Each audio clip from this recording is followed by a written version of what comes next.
इदं सुरूपं तथा वा कलत्रं यशश्चारुचित्र धनं मेरुतुल्यम्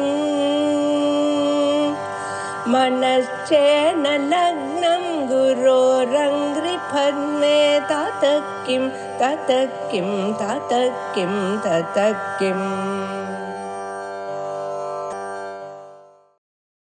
श्री गुरुभ्यो नमः.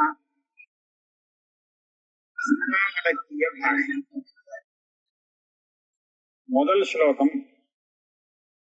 அதுல பிரகிருத்தம் அனுசராமகான்னு ஆரம்பிக்கணும். அதாவது அவதாரிக்கை ஆயிடுத்து மேற்கொண்டு ஸ்லோக வியாக்கியானம் ஆரம்பிக்கணும். நான் முதல் ஸ்லோகத்தை படிச்சுட்டு அதோட வியாக்கியானத்தை படிக்கிறேன்.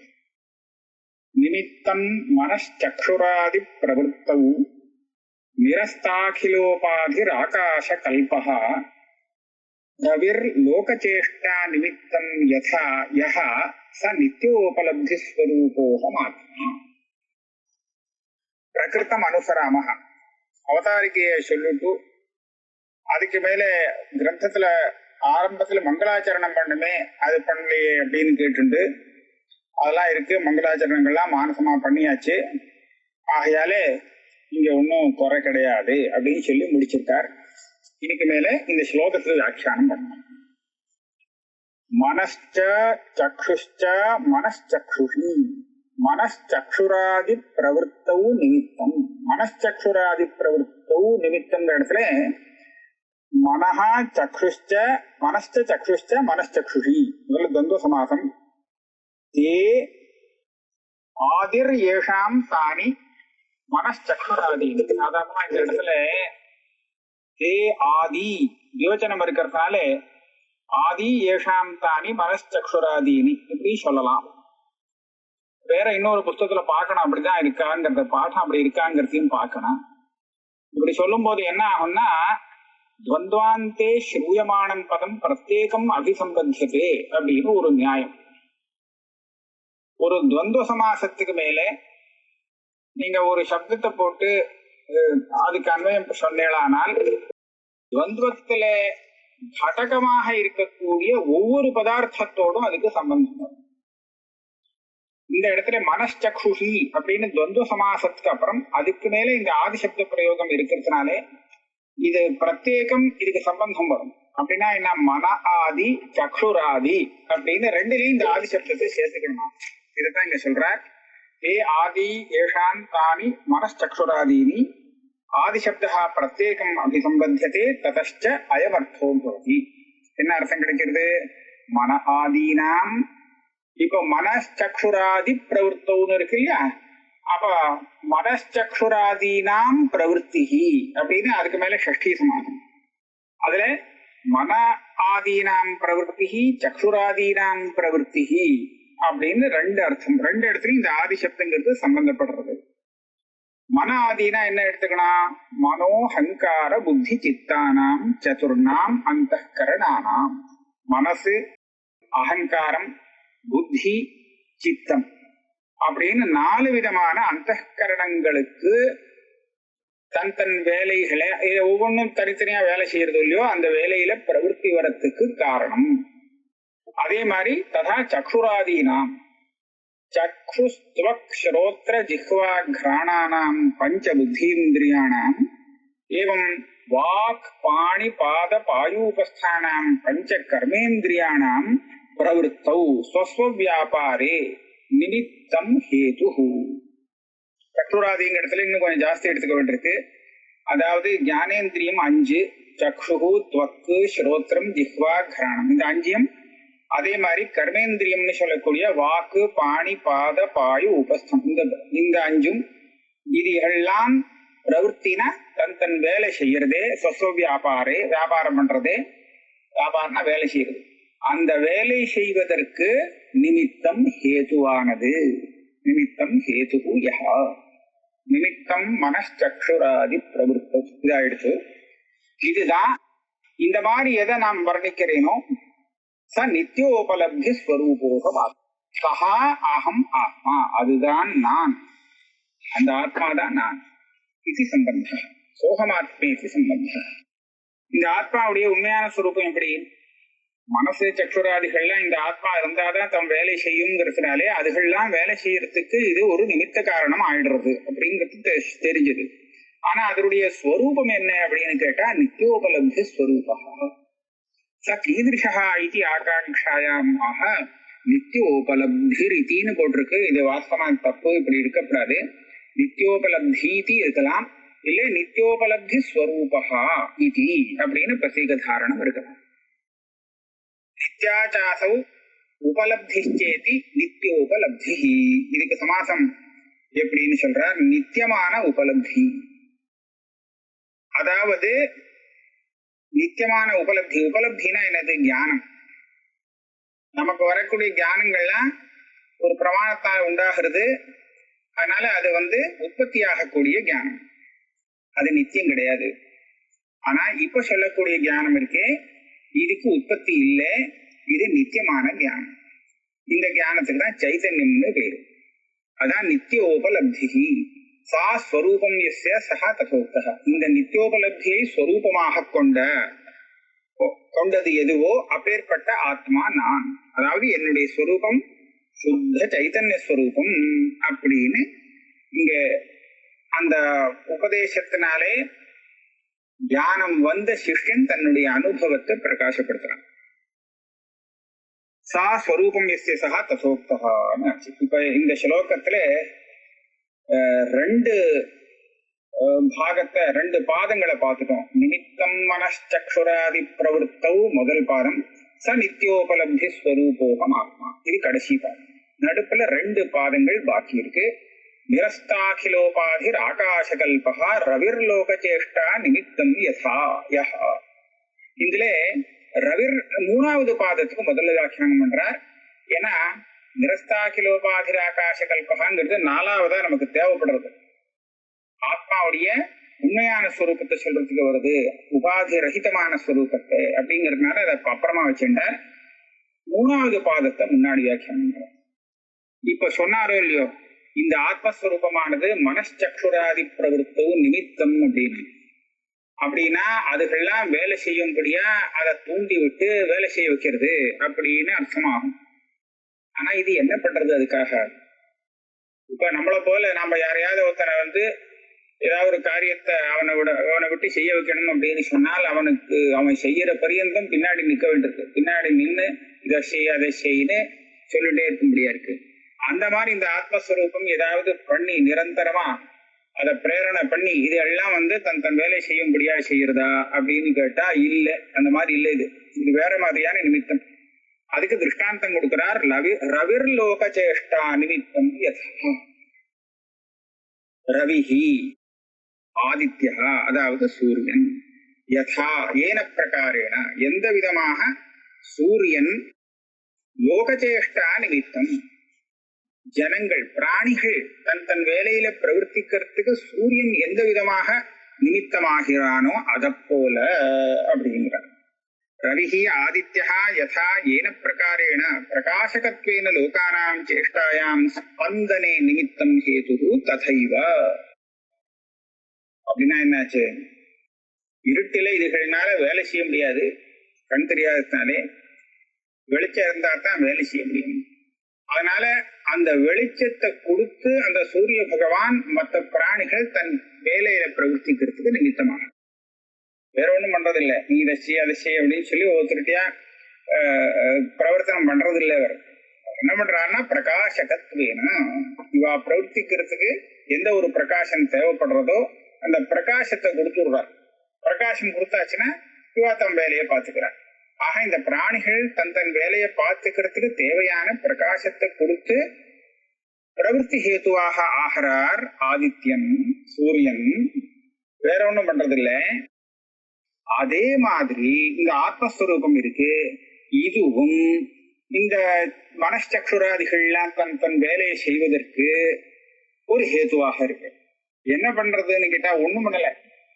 இது சைத்தன்ய ஸ்வரூபமா கூட இருந்துட்டு இருக்கு, அவ்வளவுதான். இது கூட இருந்தா தான் இதனுடைய பலத்தை வச்சுதான் மற்ற இந்திரியாதிகள்லாம் வேலை செய்ய முடியும். இந்த சைத்தன்ய பலம் இல்லைன்னு சொல்லிட்டா இதுகள்லாம் ஜடமானத்தால பேசாம ஒன்னும் வேலை செய்யாது. ஆக சைத்தன்யத்தினுடைய அதாவது சைத்தன்யத்தினுடைய ஒரு பிரேரணம் அப்படின்னு சொன்னால் வேற ஒண்ணுமே இல்லை, ஸ்திதி மாத்திரம் அதோடு கூட இருக்கு, பக்கத்துல இருக்கு. அதனாலேயே அது நிமித்தமாயிடுறது அப்படின்னு சொல்லணும். ததைவ அதிஷ்டாதிருத்வேன யஹா நிமித்தம், எந்த ஆத்மஸ்வரூபம் பிரேரகமாக இருந்துட்டு அத்தனை பிரவൃத்திக்கும் காரணமாக இருந்துட்டு இருக்கோ, சோகமாத்மா இத்தியர்த்தா, அந்த ஆத்மாதான் நான் அப்படின்னு சொல்றேன். இது இயன் திருஷ்டி ஆத்ம ஜானோபாயத்வேன தரிசி. இது ஒரு போட்டல். இப்ப இந்த ஆத்ம ஜானத்துக்கு உபாயமாக இப்ப சொல்லி கொடுத்தாராம். இது ஆத்மாவை புரிஞ்சு, ஆத்ம ஜானம்னா ஆத்மாவை புரிஞ்சுக்கிறது. ஆத்மாவை புரிஞ்சுக்கிறதுக்கு இப்ப சொன்னது ஒரு உபாயம். இப்படி சொன்னா புரியுமா? எப்படி? எல்லாருக்கும் ஆத்மா அப்படின்னு தெரியறது, ஆனா ஒரே கலந்து கிடக்கு. எதை ஆத்மான்னு சொல்றாங்கிறது புரியல, குழப்பமா இருக்கு. சரீரத்திலேருந்து ஆரம்பிச்சு எல்லாத்தையும் தான்னு சொல்லிக்கிறான். அப்படிதான் விவகாரத்தை பார்த்தா தெரியுது.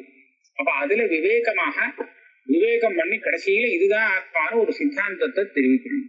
அதை எப்படி தெரிவிக்கிறது அப்படின்னு கேட்டா, இத புரிய வைக்கணும். அப்பதான் இந்த ஆத்ம ஜானம் ஆகும். இந்த ஆத்ம ஜானம் வரத்துக்கு, அதாவது ஆத்மாவை விவேச்சனம் பண்ணி பிரிச்சு கரெக்டா புரிஞ்சுக்கிறதுக்கு இது உபாயம். என்ன உபாயம்? இந்த ஆத்மா இருக்கே, நம்மளுடைய மனசு வேலை செய்யறதோ இல்லையோ, கண்ணு வேலை செய்யறது, ஒவ்வொரு இந்திரியமும் வேலை செய்யறது, இதுகெல்லாம் வேலை செய்யறதுக்கு காரணமானதாக இருக்கே, அதுதான் நான் அப்படின்னு சொல்றது. அப்படியானா நான் இந்த இந்திரியங்கள் இல்லை, மனசு இல்லை, சரீரம் இல்லை, இது எல்லாத்தையும் தவிர்த்து இதுக்கு பிரேரகன, இதுகள் வேலை செய்யறதுக்கு காரணமானவன் அப்படின்னு புரிஞ்சுப்பான் இல்லையா? அப்ப இது மூலமாக ஆத்மாவை சரீர இந்திரியங்கள்ல இருந்து பிரிச்சு புரிஞ்சுக்கிறதுக்கு இப்படி சொல்லி கொடுக்கிறது ஒரு உபாயமாக இருக்கு. அதனால இந்த திருஷ்டியானது ஆத்ம ஜானோபாயத்வேன தரிசிதா. இந்த ஆத்ம ஜானம் வரத்துக்கு இப்படி இது ஒரு உபாயமாக இருக்கும். இப்படி சொன்னாக்க பரமார்த்ததஸ்தோ, இப்ப சொன்னது இவனுக்கு எப்படியாவது புரிய வைக்கணுமேங்கிறதுக்காக சொன்ன விஷயம்.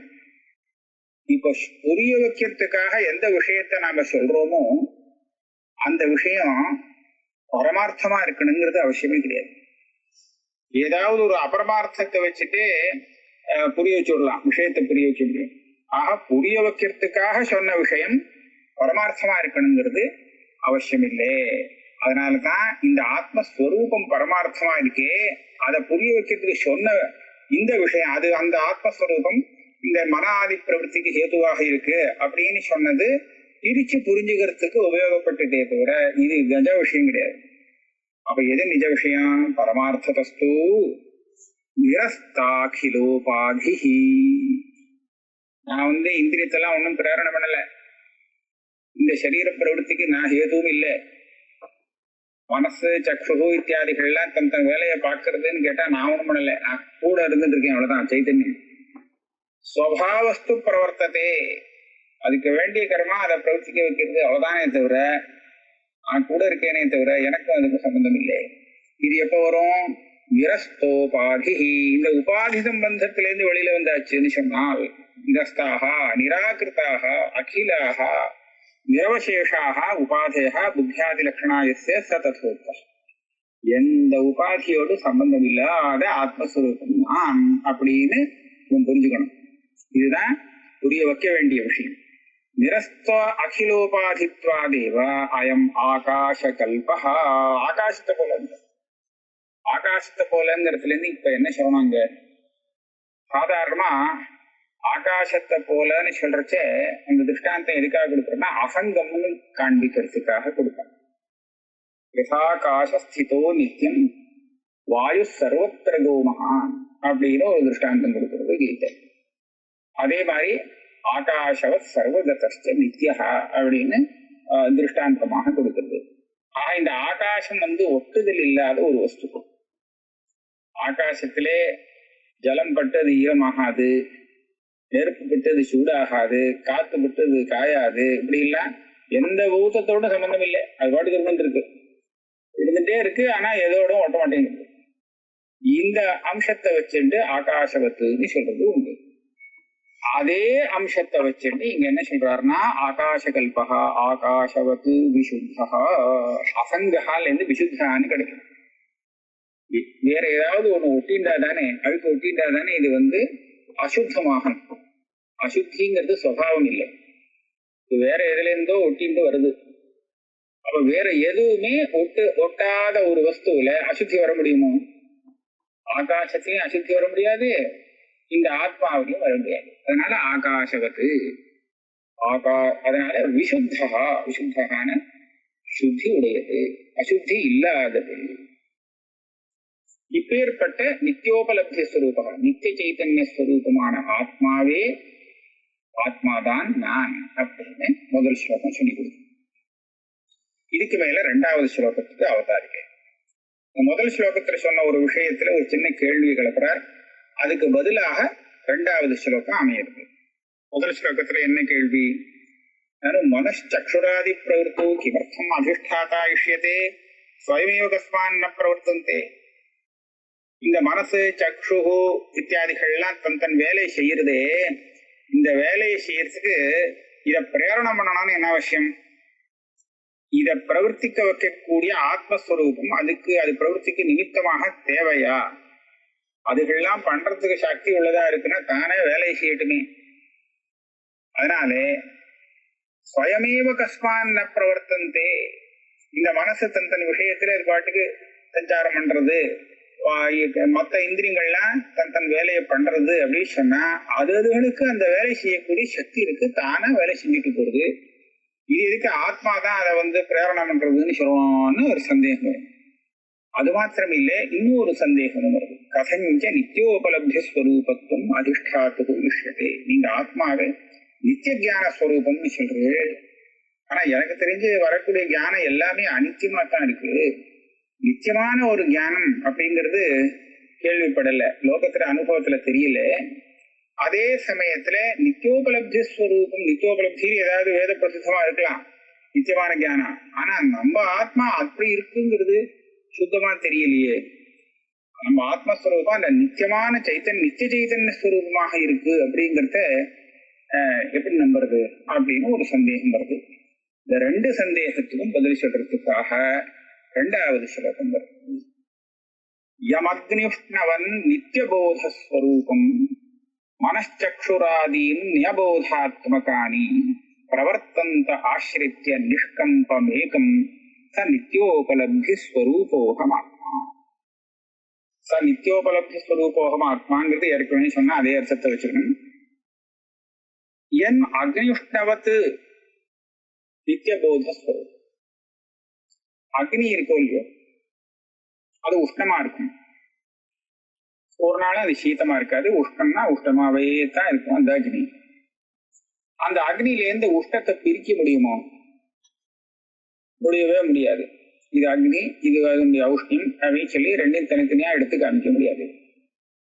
அப்ப அக்னியும் ஔஷ்ணியமும் எப்பேற்பட்டதுன்னு சொன்னா அக்னியே உஷ்ணஸ்வபாவமா இருக்கு, அதனுடைய சுவாவமே ஸ்வரூபமே உஷ்ணம். இது எப்படியோ அதே போலதான் நித்தியபோத ஸ்வரூபா ஆத்மா. இந்த ஆத்மாவையும் சைத்தன்யத்தையும் பிரிக்க முடியாது. இந்த சைத்தன்யமாகவே தான் அந்த ஆத்மா இருக்கு, உஷ்ணமாவே அக்னி இருக்கு. இது அக்னி, இது உஷ்ணம் அப்படின்னு ரெண்டா பிரிக்க முடியாது. அதே மாதிரி இது சைத்தன்யம், இது ஆத்மா அப்படின்னு ரெண்டு இல்லை. அதனால அக்னிஷ்ணவத்து நித்தியபோத ஸ்வரூபம். இப்பேற்பட்ட இந்த ஆத்மஸ்வரூபத்தை ஆசிரித்திய பிரவர்த்தந்தே, இதை ஆசிரிச்சுண்டுதான் இந்த மனாதியில் மனச்சக்ஷுராதியின் அபோதாத்மகான இதுகளுக்கெல்லாம் ஞான சக்தி இல்லை. நியாயமா நம்ம ஞானேந்திரியம்னு சொல்றோம், ஞானம் வரத்துக்கு உபயோகப்படுறதுங்க. ஆனா இது ஒவ்வொன்றும் ஜட பதார்த்தம், இது சைத்தன்யமே இல்லை. அப்ப ஜடமான இந்த மனச்சக்ஷுராதிகள் எப்படி ஞானத்தை உண்டாக்குறது அப்படின்னு கேட்டா இந்த ஆத்மஸ்வரூப சைத்தன்யத்தை வச்சுண்டுதான் இதை ஆசிரியச்சுண்டுதான் ஞானத்தை உண்டாக்குறது. இல்லைன்னா இதுக்கு அந்த மாதிரி ஞானத்தெல்லாம் உண்டு பண்ணக்கூடிய சக்தி கிடையாது. அதனால எம் நித்தியபோதஸ்வரூபம் ஆசிரித்திய, எந்த ஒரு நித்திய சைத்தன்ய ஸ்வரூபமான ஆத்மாவை ஆசிரித்து கொண்டு அதை அண்டி மனஸ்சக்ஷுராதீனி அபோதாத்மகானி, இதெல்லாம் சைத்தன்யமா இல்லையே ஜடமா இருக்கக்கூடிய மனஸ்சக்ஷுராதிகள்லாம் பிரவர்த்தந்தே, தன் தன் வேலைகளில் ஈடுபடுகின்றன. அதாவது அது தன் வேலையை செய்யறது. எப்படி செய்யறதோ அந்த நித்தியபோ உபலப்தி ஸ்வரூபமான ஆத்மா நானே அப்படின்னு இங்க சொல்றது. எம் நித்தியபோதஸ்வரூபம் ஆத்மானம் ஆசிரித்ய மனச்சக்ஷுராதீனி பிரவர்த்தந்தே சோகமாத்மா இது சம்பந்த. இந்த ஸ்லோகத்துல முதல்ல புரிஞ்சுக்க வேண்டிய சின்ன அன்வயம் என்னது, எந்த ஒரு நித்தியபோதஸ்வரூபமான ஆத்மாவை ஆசிரித்து கொண்டு மனச்சக்ஷுராதி இந்திரியங்கள் தன் தன் வேலைகளிலே பிரவர்த்திக்கின்றனவோ அந்த நித்தியபோதஸ்வரூபமான ஆத்மா தான் நான், அதுதான் என்னுடைய உண்மையான சுருக்கம் அப்படின்னு சொல்றேன். இந்த நித்தியபோதம்னு சொன்ன உடனே சடார்னு ஒரு பூர்வபக்ஷி வந்துட்டான். என்ன சொல்றான், நானும் கதம் போதஸ்ய நித்தியத்துவம், போதம்னு தியானத்தை தான் சொல்றோம். அதாவது இந்த விஷயம் புரியுறதான்னு கேட்டா எனக்கு புரியுறது அப்படின்னு நமக்கு தெரியுறது இல்லையா, இதுதான் ஞானம். இந்த ஞானங்கிறது நித்தியம்னு சொன்னாக்க ஒத்துக்க முடியலையே, இது எப்படி நித்தியமாக முடியும்? போதோஹி நாம ஞானம். போதம்னா என்னது, நம்ம இப்ப லோகத்துல ஞானம் ஜானாமின்னு சொல்றோமே அதுதான் போதம். இந்த ஞானம் எப்படி வருது நமக்கு? தச்ச இந்திரியார்த்த சன்னிகர்ஷாதினா ஜாயதே சமுத்பத்தியதே.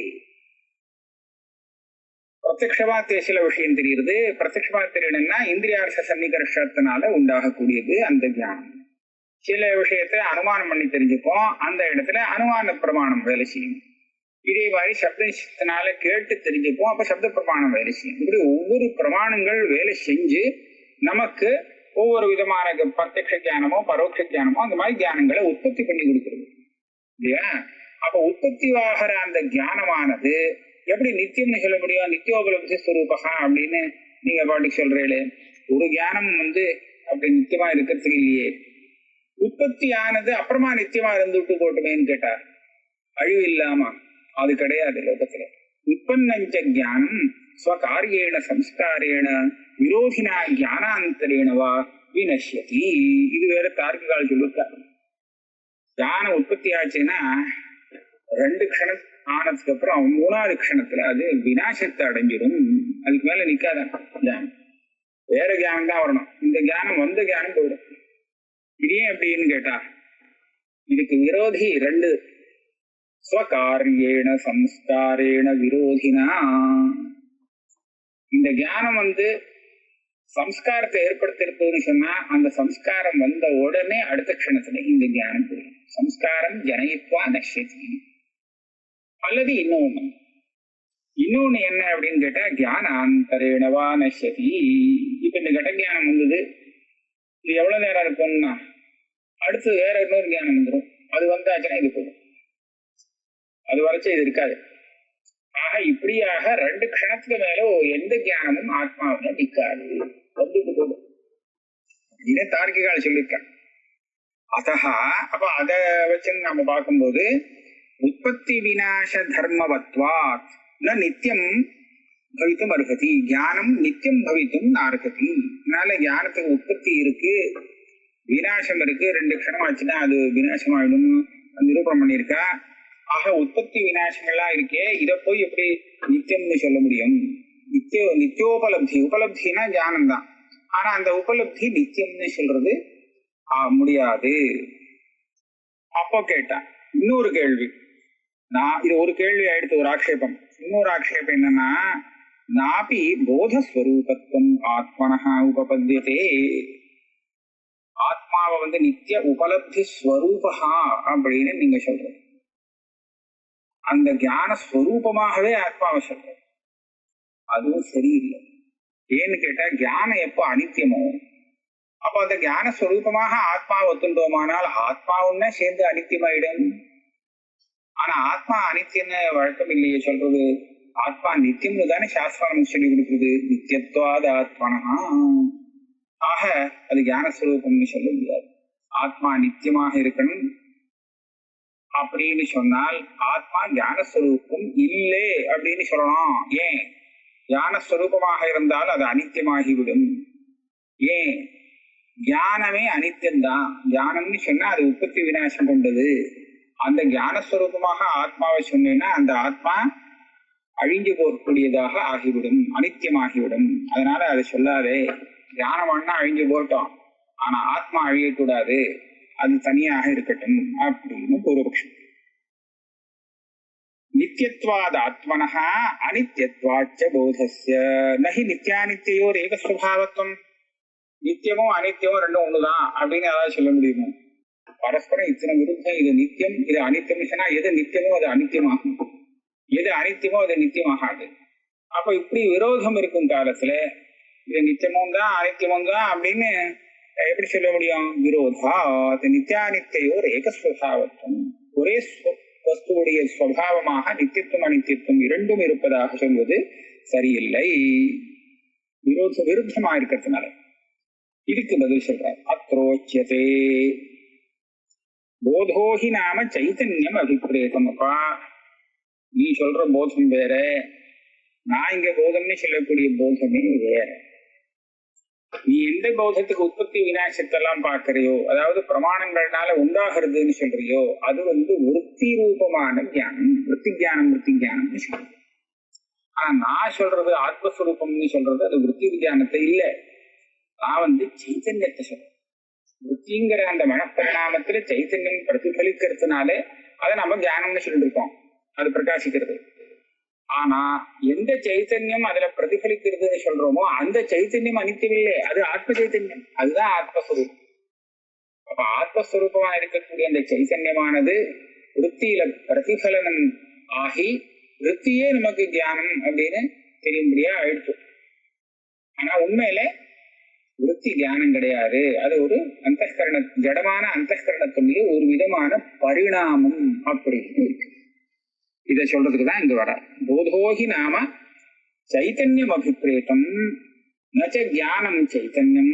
ஞானம்னா நீ சொல்ற ஞானம் இருக்கும், பிரமாணத்தால உண்டாகிறது அப்படின்னு சொல்றியே, அப்படி உண்டாகக்கூடிய ஞானம் வேறு, சைத்தன்யம்ங்கிறது அது இல்லை. ஜன்ய ஜானஸ்ய ஜேயத்வேன கடாதிபத்து ஜடத்வாத். நீ எந்த ஞானத்தை உண்டாகிறதுன்னு சொல்றியோ அது ஜன்ய ஜானம். ஜன்ய ஜானம் வாஸ்தவத்திலே அது ஜடம்தான், அது சைத்தன்யம் இல்லை. ஏன்னா திருஷ்யமா இருக்கிறதுனாலே. ஜேயத்வேனா ஜன்ய ஜானம் தானா தெரியாது, இந்த ஜன்ய ஜானத்தை தெரிவிக்கிறதுக்கு இது சைத்தன்யம். சாட்சி ரூபமான சைத்தன்யத்தால பிரகாசிக்கப்படுவதாலே உற்பத்தி ஆகக்கூடிய விருத்தி ரூப ஜானம் எதுவுமே உங்களுக்கு ஞானம் இல்லை. அதனாலே அது கவுனமான ஜானம் தான். நிஜமான ஜானங்கிறது ஆத்மஸ்வரூபமான சைத்தன்யம், அதுக்கு உற்பத்தியும் கிடையாது, விநாசமும் கிடையாது. அதனால அதை ஆத்மஸ்வரூபம் சொல்றதுல எந்த பாதகமும் கிடையாது, இது சொல்லப்படாது. போதோஹி நாம சைத்தன்யம் அபிப்பிரேதம் நச்ச ஞானம் சைத்தன்யம். நீ சொன்ன ஞானம் வேற, சைத்தன்யம் வேற. ஜன்ய ஜானஸ்ய ஜேயத்வேன கடாதிபத்து ஜடத்வாத். நீ எந்த ஞானத்தை சொல்றியோ அது பிரமாணத்தால் உண்டாகிறது, அது திருஷ்யமா இருக்கு, அது ஜட பதார்த்தம், அது ஞானம் இல்லை. ஜேயம் ஹி ஞானம் கடஜானம் மே ஜாதம் படஜானம் மே ஜாதம் இது சாட்சாதனுகூயமானத்வா. நீ சொல்ற ஞானம் ஒரு ஜேயமா. ஏன்னா உனக்கு என்ன தெரிஞ்சது அப்படின்னு கேட்டா எனக்கு கடம் தெரிஞ்சது, கடஜானம் மம சஞ்சாதம் சொல்ற. சரி கடம் தெரிஞ்சதுன்னு சொல்றியே, படம் தெரிஞ்சதானா? இல்லைன்னுடுவாங்க. இப்போ கடஜானம் உண்டானதுன்னு சொன்னாலியா, இத்தனை நேரம் முன்னாடி அது கடம்னே அவனுக்கு தெரியாம இருந்திருக்கு, அதுக்கப்புறம் இப்பதான் அந்த பிரமாணம் கடம்னு அவனுக்கு சொல்லி கொடுத்துருக்கு. ஆக கடஜானங்கிறது இப்பதான் அவனுக்கு வந்தது, இதுக்கு முன்னாடி இல்லை. அப்படின்னா இது நித்திய ஜானம் இல்லை, இது அனித்திய ஜானம். அதே மாதிரி படஜானம் மேஜாதம் இத்தியாதி சாட்சாத் அனுபூயமானத்வார். ஆக இந்த ஞானங்கள்லாம் கேயமாக இருக்கு. அப்ப அதை தெரிவிக்கக்கூடிய ஞானங்கிறது என்னது? அது சாட்சியாத்மகமான சைத்தன்ய ரூபமான இன்னொரு ஞானம், அதுதான் நித்திய ஞானம். அதஹ தஸ்ய அனித்தியத்வேன அனாத்மஸ்வரூபத்வேபி. நீ எதை ஞானம்னு சொல்றியோ அது வாஸ்தவம் பிரமாணத்தினால ஜன்யமாக இருக்கு, அது ஆத்மா ஆக முடியாது, இது வாஸ்தவம் தான் நீ சொல்றபடி. இருந்தாலும் நித்தியபோதஸ்வரூபத்துவம் ஆத்மனா உபபத்தியதே. நித்தியமான போதம், அதான் சைத்தன்யம் விஷயம். அந்த சைத்தன்ய ரூபமான ஞானம் இருக்கு, அது ஆத்மாதான், ஆத்மஸ்வரூபம் அப்படிங்கிறத சொல்றது நித்தியோபலப்தி ஸ்வரூபோகம் ஆத்மா. அப்ப நித்தியோபலப்தி ஸ்வரூபம்னு சொல்லும் போது உற்பத்தி விநாசம் இல்லாத அந்த சைத்தன்ய ஸ்வரூபமான ஆத்மா நான் தான் அப்படின்னு சொல்றச்ச நீ சொல்ற தோஷங்களுக்கு இடமில்லை. நித்தியபோத ஸ்வரூபத்துவம் ஆத்மனஹா உபபத்தியதே. அனித்தியமான போதங்கள்லாம் ஆத்மா இல்லைங்கிறது நீ சொன்னது வாஸ்தவம், அது விருத்தி ஞானம். ஆனா அந்த விருத்தி ஞானத்தையும் பிரகாசப்படுத்தக்கூடிய சைத்தன்ய ரூபமாக இருக்கிறது ஆத்மா. அப்படி சொல்றதுல ஒன்றும் பிரமாண விரோதம் வராது. உபபத்தியதே ஒரே ஆயிடுச்சு. இதுக்கு மேல அடுத்த கேள்வி வரும், இதை நம்ம அடுத்த கிளாஸ்ல பார்க்கலாம். இந்த ஆத்மா சைத்தன்ய ஸ்வரூபம் அப்படிங்கறத எதை வச்சு கண்டுபிடிக்கிறதுன்னு மேல கேள்வி, அது பதிலும் வரும். இதை நம்ம அடுத்த கிளாஸ்ல பார்க்கலாம்.